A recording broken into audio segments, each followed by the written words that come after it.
explain it to the blind. May you wake up from inside, see the truth through the third eye. Let your heart be your guide, light up the way. Let your heart be your guide. Free from your pain, it ain't a mistake, cause you choose your fate. Hi guys, I hope you're having an amazing, beautiful, positive day. I am sending you so much love and so much peaceful, balanced energy. It's Misha with Feels with Mish. If you guys are new here, welcome. We talk about feelings, understanding your feelings, mastering your feelings to become the best version of yourself. This is a different setup today, guys. So let me know, please, if you are a fan of the new audio. If not, we will do some adjustments. If you've been following my previous episodes, I was going through a healing and self-mastery moment where I was reflecting on my life and I was connecting dots and I was understanding why my life had happened the way that it did. And it's a very vulnerable and intimate moment that I shared with you guys.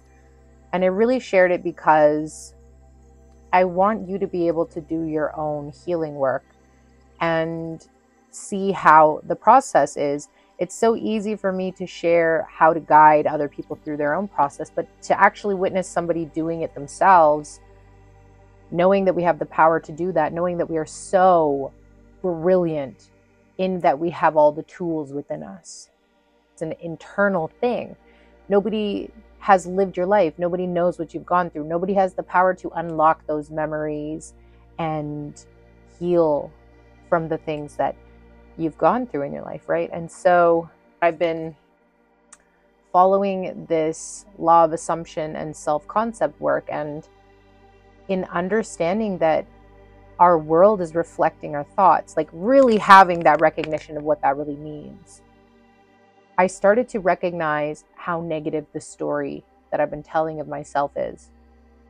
And that's what led me into that moment of unlocking the door to my deepest rooted limiting beliefs. And from those moments where my life has led me and all the different difficulties that I've experienced, knowing that they were a physical manifestation of the story that I've been telling of myself and where that story came from.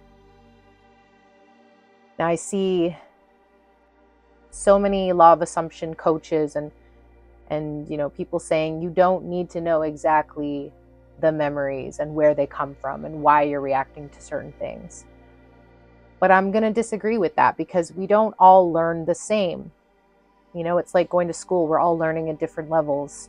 Some people are more creative in their learning. Some people are more visual learners. Some people are more mathematically gifted than others, right? We're all learning different. We all have a different way of going through this journey in life. And for me, having that understanding of the deep-rooted story, where it comes from, and then being able to shift my mindset and see it from a different perspective, it just brought in so much healing, and it has expanded me to a greater place within myself. And so for those of you that have these really deep-rooted stories within you and you hold the memory, right? Certain people, again, we're all learning differently in this human experience. We're all evolving differently. We're all growing differently. Some people have learned to detach so much from the memory that they wouldn't even be able to remember the memory to begin with.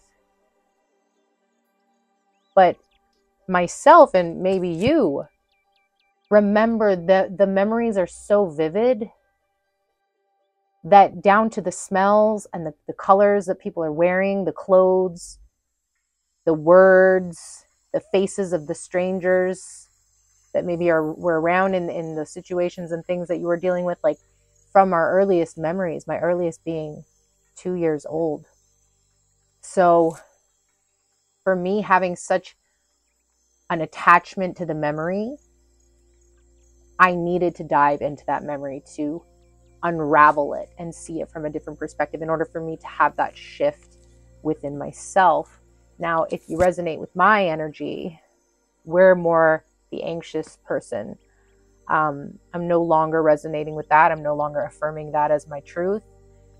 But I grew up, if you've watched the past few 2 episodes that I posted about my mom's diabetes and how I had to step into this protective and, survivor role and hero role, I had so much pent up energy inside of my little body. All I knew was chaos. All I knew was fight or flight. And this might be some of you. Maybe you had a parent that was on drugs or drank, or, you just had so much fear and anxiety in the body. Maybe one of your parents was sick and you had to step into this, this parenting role as a child. Maybe you just felt criticized so much by them that you were always walking on eggshells. Like, our bodies hold so much from childhood that if you grow up in your adult life and you haven't dealt with it, the body stores that energy as memories. And so this third part to the past 2 podcasts of healing that I've been sharing, this is a third part. This is the most important part. Yes, we've connected the dots from the past 2 episodes, but this episode, this is about nervous system regulation and how the body holds on to things as memories. So this is why you get triggered and your body reacts to something, right? We have these emotional reactions to things, and I'll give you guys a good example. I was at yoga the other day, and my teacher was speaking with one of the girls in class, and she had asked her if she had ever done goat yoga. And my teacher immediately had like this, she like jumped back and she's like, yes, I've done goat yoga, but I had a terrible thing happen to me at goat yoga. So anytime anybody mentions goat yoga, I just remember all the bad things that happened to me at goat yoga. You see how memories hold energy, and words, we connect those words to those memories. And so when we're getting triggered, there's a reason we're getting triggered. It's a memory. It's something that we're storing in the body, in the memory, that's connecting us to that word, that moment, that smell, that feeling, right? And we do this stuff all the time. I mean, there's certain fragrances that might trigger you. They bring up a memory, or they make you remember somebody that you don't like, or something bad, or even something good. I mean, I'm just expressing the bad, but you could smell something and it could take you back to a memory that's really joyful and a good time in your life. You see, like, all of this stuff is stored memory. And so if you're and you're not even aware of this in your subconscious mind, that why you're being triggered to certain things is just a story that keeps getting triggered. It's a belief that keeps getting triggered. It's you remembering something in the body, in your subconscious mind, something filed away that you are not even aware of. It's not even in your conscious awareness that the reason why you're getting triggered is because it's something that's stored in the body. And if you're someone that's been in fight or flight your whole life, you've been in this very anxious, controlling, intense energy your whole life, then more than likely you have never known what it feels like to be calm. You've never known that calm, that peace, right? And we have to teach ourselves this peace. So, I remember, like, I was always such an active child, so I had this kind of outlet for my pent-up energy inside of me. I was in sports, I was in ballet 3 times a week. I was a runner. I did all type of playing around all outside throughout my whole childhood. So there was a lot of being able to release that energy. But as you get older and you have to work a job and you have to live a normal life in society, it becomes a burden to you to have this emotional reactiveness in this way that your body just is on defense all the time, hyper vigilant, always looking and trying to figure out and be feeling safe and everything. And to function in society and be normal, with that type of energy pent up in the body, let me tell you, it is so freaking exhausting. I cannot tell you how many years I tried to exist a normal experience, working the jobs, having 3 jobs, working, going to nightclubs, like living in such an overly stimulated life when you're living in survival, and you just don't know what it ever feels like to be calm. When your nervous system is on 1,000 all the time for years on end, you hit a breaking point. There will be a day where you will just hit a breaking point. And I just remember I hit a breaking point.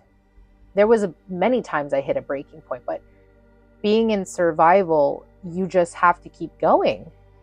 And it's freaking exhausting to live that way. I remember, again, when you're chaotic inside, when you have that energy pent up inside the body, all these memories you're holding on to, all this fear and anxiety and stress and worry and all these really negative emotions that weigh you down, and you're on this defense and you're in survival, your nervous system is so overly stimulated. I remember when I was about 21 years old, I went to yoga, and it was my first class. And in yoga, I don't know, something happened. We were doing our stretches, and it was like the end of class, and we were laying there. And there's this part at the end of yoga, it's like the last song that they play, where they just have you lay down on the mat, and you're just still and quiet.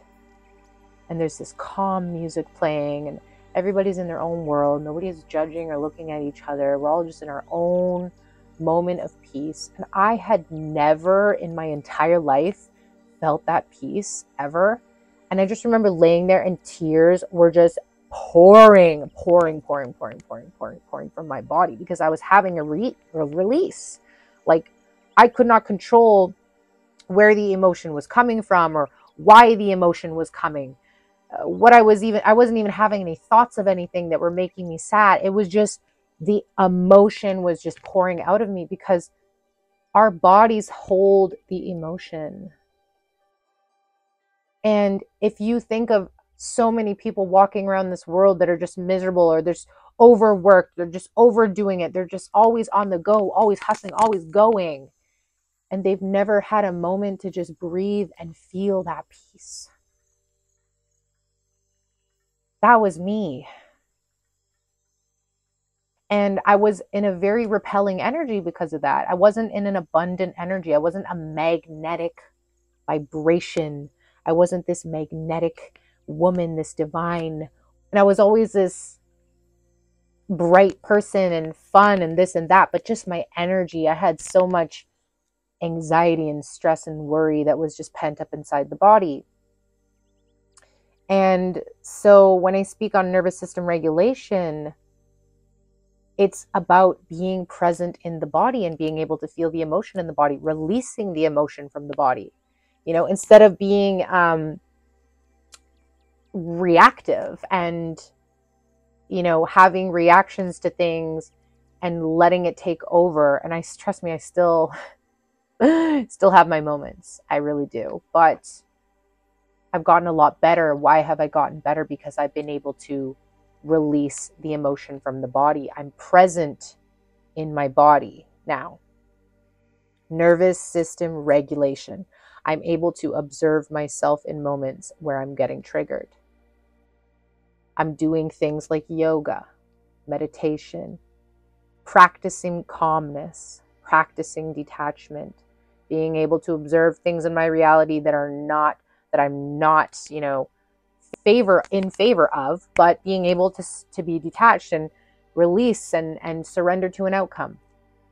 I'm doing things like breath work.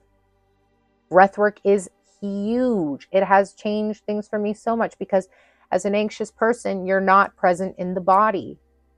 Your energy is all over the place.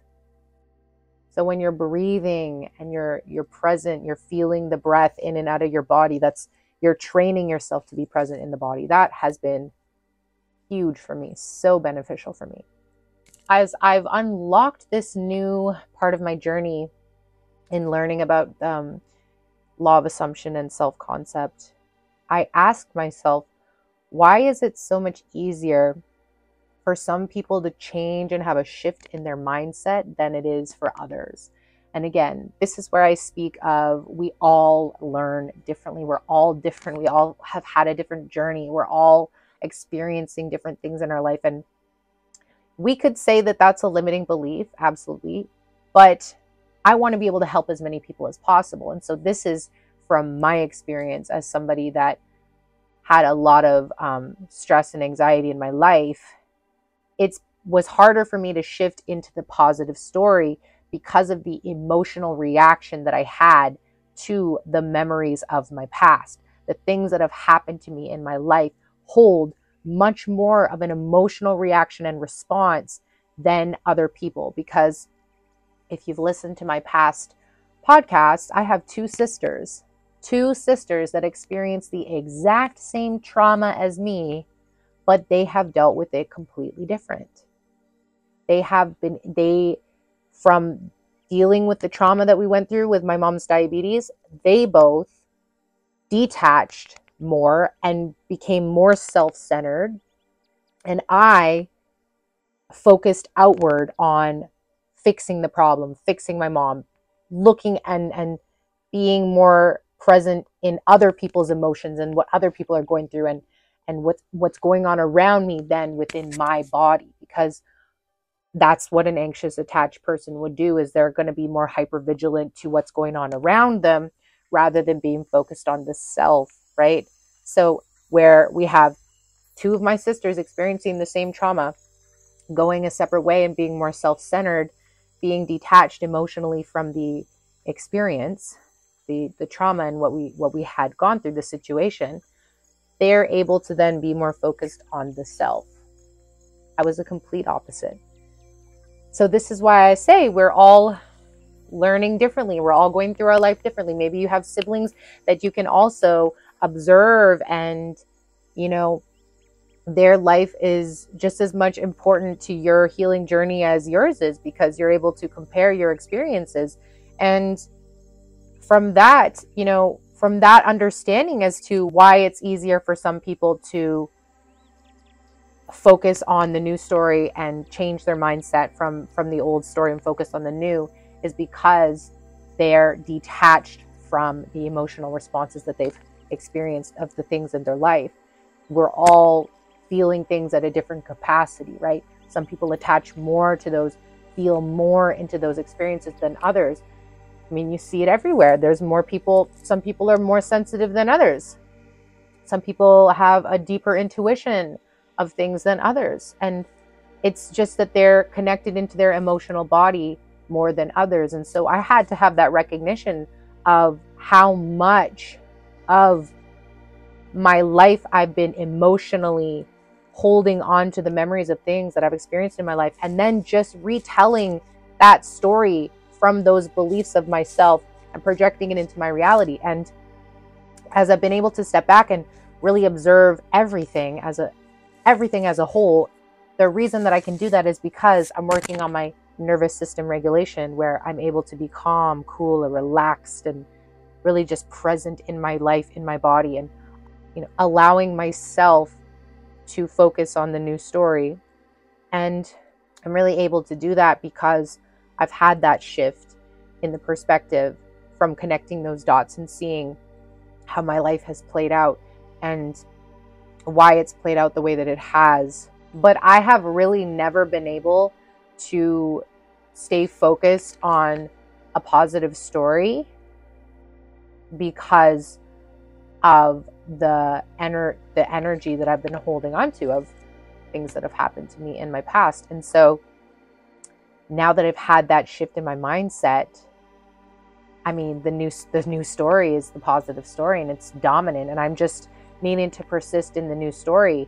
And when the old story comes up in my mind, what do I mean by the old story? It's the I'm unworthy, the I'm not important, I'm not a priority, right?